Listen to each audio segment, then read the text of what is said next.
Olá pessoal, vamos continuar a nossa aula sobre interação gênica, né? A gente tinha ficado na aula passada em genes complementares e epistasia dominante. Agora a gente falar da epistasia recessiva, né? Quando um alelo epistático inibe o hipostático apenas em dose dupla. Ou seja, porque o recessivo só se expressa em dose dupla, né? Tem que ter os dois alelos recessivos. E aqui é epistasia recessiva porque é um alelo recessivo inibindo a ação de outro. E aí o exemplo que a gente vai ver de epistasia excessiva é a pelagem em ratos. Né? Existem três cores do pelo de rato, né? O agouti, o preto e o albino. O albino é o branquinho, né? O agouti é o marronzinho. O preto vocês já sabem o nome disso. O gene Azinho, ele é epistático sobre o gene Pzão. Né? Ou seja, é um gene recessivo inibindo a ação de outro alelo, né? Seja dominante ou recessivo. Por isso é epistasia excessiva. Então, o pelo agouti, que é o cinza pardo, ele é determinado pelo gene Pzão, ou seja, o alelo Pzão determina a cor do pelo agouti. E o gene Pzinho determina a cor do pelo preto. Então nós temos duas cores de pelo aqui no rato, né? O gene Azão, ele determina a pigmentação, ou seja, ele não inibe nem a ação de Pzinho nem a ação de Pzão, né? Ele não inibe eles. Quem inibe aqui é o gene Azinho. Ele determina a ausência de pigmentação. Ou seja, se o Azinho vier em dose dupla, Azinho, junto com o Pzinho ou junto com o Pzão, ele não vai deixar nem Pzinho nem Pzão se manifestar, né? Porque ele é o inibidor, no caso, é a epistasia recessiva. E quais são os genótipos possíveis? Vamos lá. Né? Aqui nós temos um caso, né? Os gametas femininos, gameta masculino. Vê o cruzamento, né? Ó, tá aí os gametas, né? Azão, Pzão, Azinho, Pzão, Azão, Pzinho e Azinho, Pzinho. E o outro do mesmo jeito, né? Que é o duplo heterozigoto, que produz esses tipos de gametas, né? E aí vai surgir 16 genótipos possíveis, né? Onde tiver pelo menos um azão e um pezão, o pezão vai se manifestar, porque o azão não impede a manifestação do pezão, e o pelo do rato sai agouti, que é o marronzinho. Onde tiver, né, o azão e o pezinho, vai se manifestar o preto, né? Onde tiver o azinho que impede a manifestação, não vai sair pigmentação, logo o rato vai sair branco. E o duplo homozigoto excessivo sai branco, porque é ele mesmo. Então veja que vai sair 9 ratos marrom, 3 preto para 4 branco. Ou seja, mudou a proporção da segunda lei de Mendel, né? Que é 9 para 3 para 3 para 1. Aqui saiu 9 para 3 para 4. Né? 9 marrom, 3 preto, 4 branco. Então, é uma variação, né, da proporção genotípica-fenotípica. E aí, se variou, né, não obedece totalmente aos padrões mendelianos. E aí, nós temos aqui outro exemplo, ó, o macho agouti duplo heterozigoto com a fêmea agouti duplo heterozigota. Produz 4 gametas diferentes. Quando eu cruzo, vai sair todas essas possibilidades aqui, né? Onde tiver azão, o pezão se manifesta. Aí o rato sai agouti. Onde tiver o azão com o pezinho, o rato sai preto, porque o pezinho se manifesta para preto, porque o azão não impede. 2 genes determinando uma característica só. O gene A, gene B, determinando cor do pelo. 2 genes, uma característica. Interação gênica. Onde tiver 2 azinhos, nem pezão se manifesta e nem pezinho. Porque o azinho inibe a manifestação do P e do Pzinho, né? Do Pzão e do Pzinho. Ou seja, azinho não deixa a característica surgir. Ele é o inibidor. Epistasia recessiva. E aí vai sair 1, 2, 3, rato branco, 4 com o duplo homozigoto excessivo, né? Que é o Pzinho, azinho.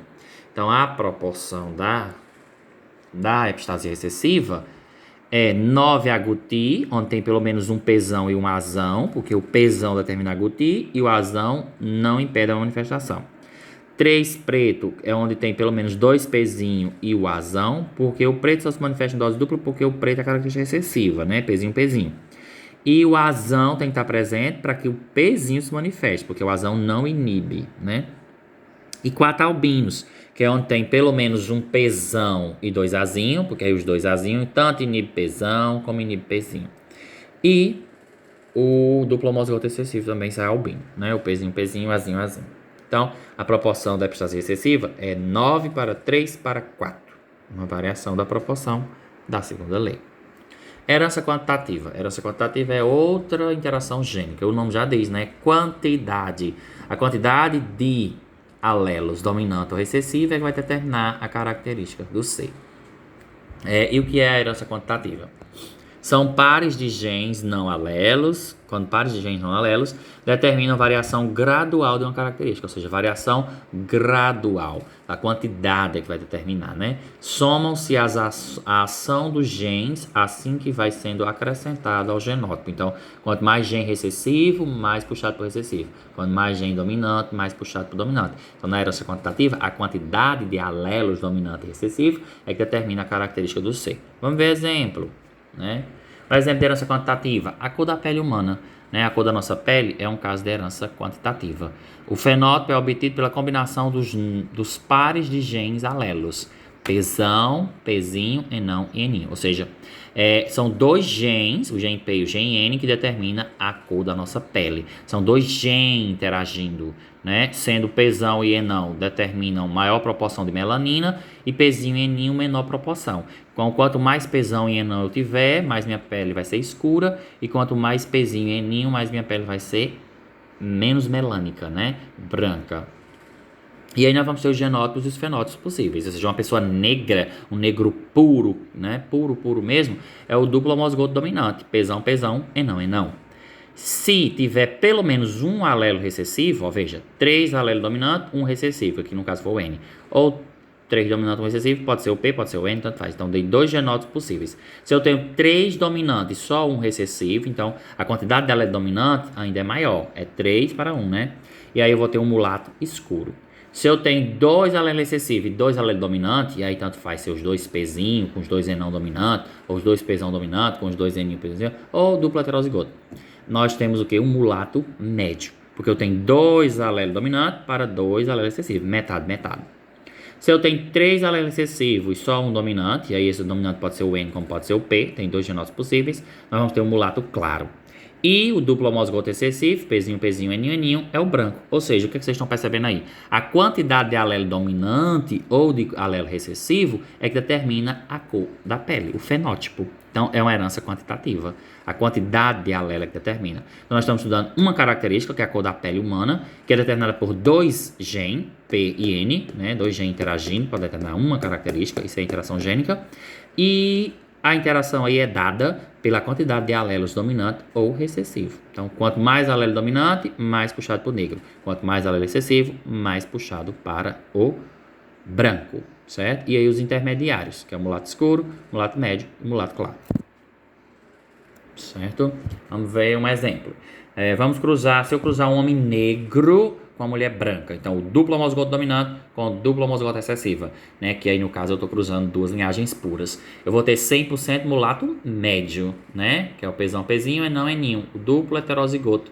E aí vai sair mulato médio, porque eu tenho 2 alelos recessivos para 2 alelos dominantes. Veja, é a quantidade de alelo que está determinando a característica aí, né? E aí, se eu fizer um cruzamento com 2 mulato médio, que é o meu duplo heterozigoto, né? 2 mulato médio cruzando, vai produzir o quê? 4 genótipos possíveis, porque duplo heterozigoto produz 4 gametas possíveis, né? Pzão, Enão, Pzão, Eninho, Pzinho, Enão, Pzinho, Eninho. E aí, quando eu cruzar os gametas do pai com os gametas da mãe, vai ter 4 genótipos possíveis. 1 negro, 4 mulato escuro, que só tem um alelo recessivo, 6 mulato médio, contém 2 alelos dominantes e 2 recessivos, 4 mulato claro, onde tem 3 alelos recessivos para 1 dominante e 1 branco. Veja que variou. A herança quantitativa é bem diferente a proporção genotípica. Veja, e fenotípica também, né? Dos 16 genótipos possíveis, eu tenho 1 para 4 para 6 para 4 para 1. Tá os 16 aí, ó. Mas a proporção não é 9 para 3 para 3 para 1. Os parentais, as linhagens puras, são as que saem em menor quantidade, ó. 1 branco, 1 preto. O mulato médio é o que sai em maior quantidade, 6. Ou seja, veja, as características intermediárias saem em maior quantidade do que as linhagens puras, do que os parentais, né? Do que a característica dominante ou a característica recessiva. Então veja que a herança quantitativa ela favorece as características intermediárias. É algo que identifica a herança quantitativa. Ela favorece as características intermediárias, são as que saem em maior quantidade. Então nós temos 1 para 4 para 6 para 4 para 1. É a proporção da herança quantitativa. Tá aí, né? Ó.